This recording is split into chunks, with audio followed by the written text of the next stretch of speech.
When it's bath time, they know to put on a bathing costume. That's also the reason there are no mirrors in my house. Nudity leads to bad, naughty things. Maurice, if I may interrupt, I haven't worn clothes since 1982. Clothes are seriously unnatural. Did you guys learn anything from the 60s? I had a revelation when I was on holiday in Germany. I'd always felt very constricted. Then it hit me like a slippery fish. Clothes are plain wrong. When you're born, you're not wearing any clothes. When you die, you're not wearing any clothes.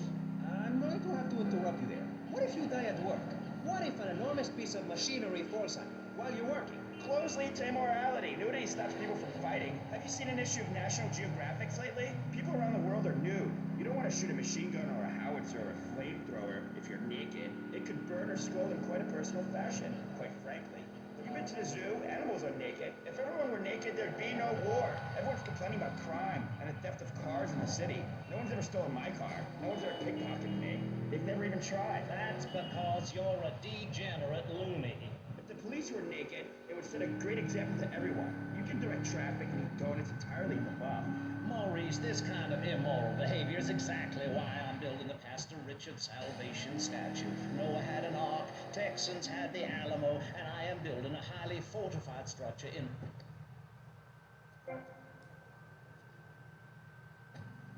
radiation. The day is coming and coming soon where the artificial suns will rain down to punish the degenerates of this city. But you can save yourself. The Pastor Richard Salvation statue will be a completely self-sufficient community. We have canned food rations, private living quarters, and enough supplies to survive happily the predicted 40,000 years of nuclear winter. In phase 2, and with funding from NASA, we will equip this massive statue with rockets. So when the poopy hits the proverbial fan, we will load up the statue with all the people who have saved themselves through generous donations, blast into space, and colonize Saturn with a race of morally correct...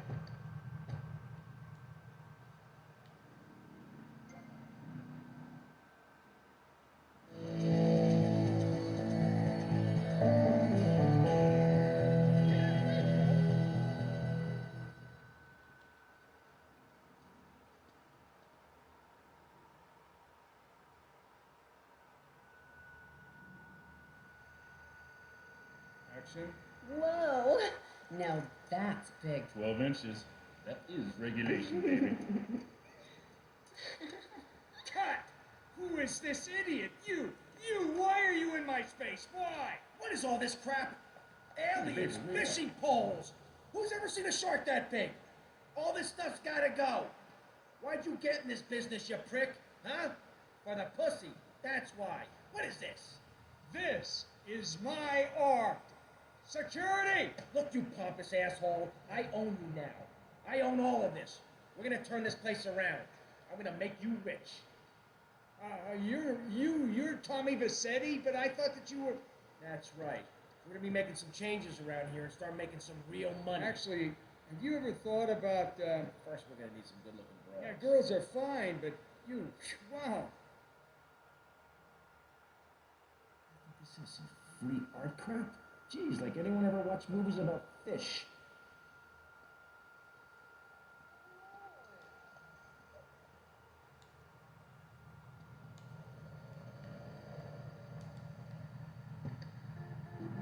Screw anyone else. That's what this country's all about. I mean, I saw the hippies. What a load of claptrap. What's your kid gonna do at a school with a name like Moonbeam or Wave or Horseradish or whatever they call it? How can you take your kid to a Little League game when you live in a communal farm growing drugs? It's awful. And that's what my life is about. Looking down on others. Yes, I think I can see that now. Moving on. Pastor Richard, in your book, you talk about putting yourself first and how people should not make sacrifices or help those in need. Do you want to...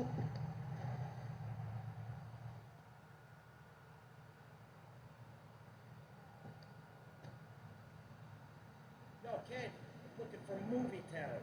You interested? Sure. But you'd have to talk to my agent. The hell are you doing? You should have stayed at home today. Can you believe this, asshole?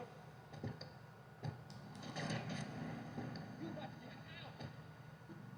How the hell be each other out, extend a hand to a neighbor, and guess what? Every 10 years, someone's invading, burning down their homes, and taking their toilet paper. Napoleon, Stalin, Attila the Hun, all of them. After you read my book, you will understand. I may have been born in the sea, but I'm no dummy. Are we gonna talk about being naked? Yeah, soon, Barry. Keep your hair on and calm down, please, my friend. Divorce rates are up. Standardized test scores are down. Vampire sightings at the mall. Can the family be saved? Or, put it another way, if we're meant to be monogamous, why don't we born already married? Jan, over.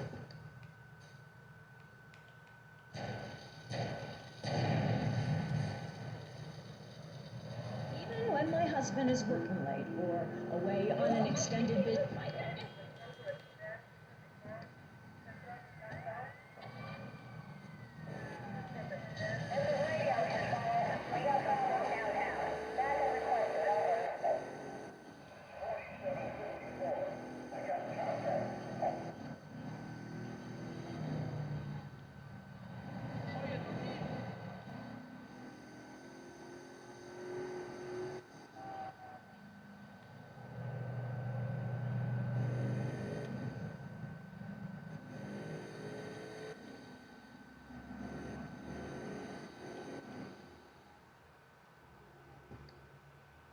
Come on, let's go.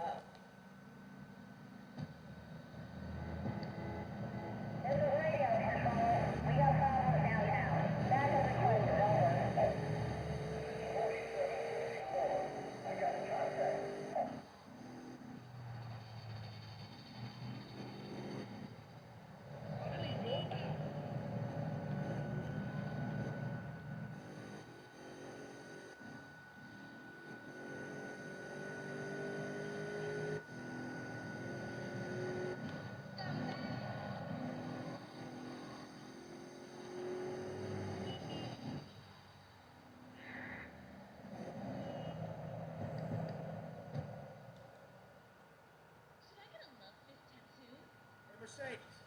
Hey, Tommy. Wanna party? Not now, sweets.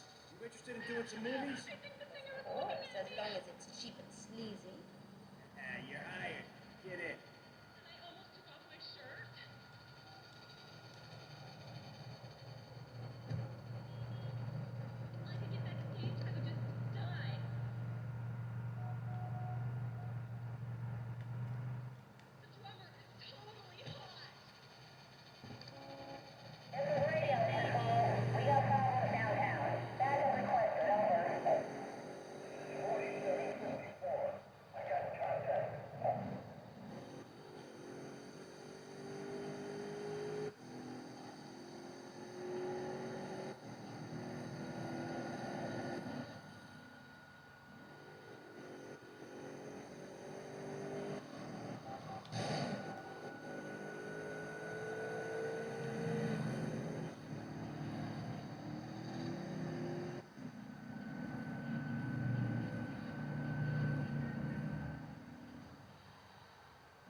Hey, Tommy. You coming in for a warm-up?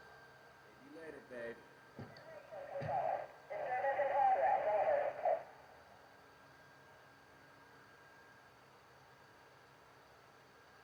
Whoa. Cool shark.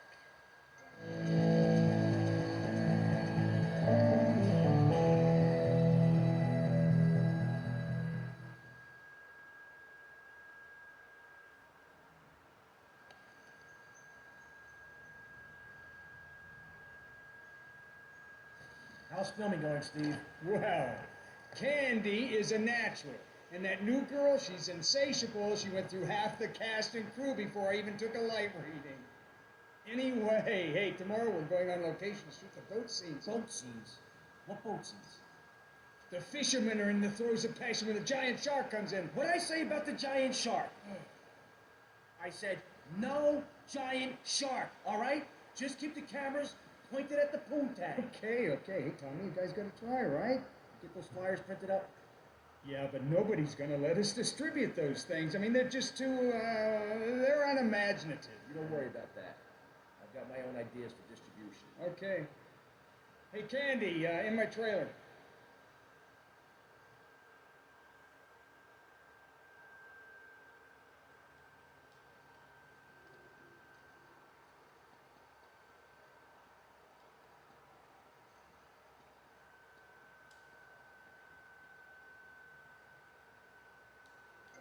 And send them out to the park to catch their own food. They're learning how to be self-sufficient. Yesterday, my youngest, Jono, killed the postman, but at least he was trying. So I gave him a cuddle. I told him to hit daddy next time he comes home late, smelling of cheap perfume. Okay.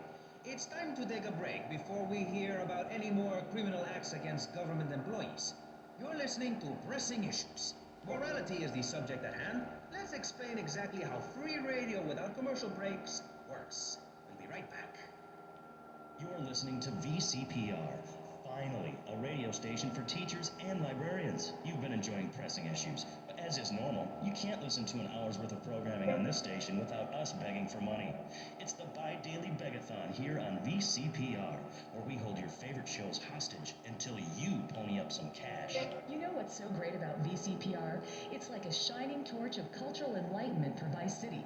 In these times of darkness, when the hordes are so uneducated they can barely understand multisyllabic phrases like, clean my shoes better, Marissa, or I'll report you to the IRS, or dialectical materialism. Isn't it pleasant to have a patronizing voice on the radio? That's right, Michelle. With the way things are going under Reagan, at any moment the unwashed Huns from the Midwest could descend upon Vice City and enslave the poets and postal workers and force us to watch network programming. That is a frightening thought. But like many things in life, you can throw money at something and feel better about yourself.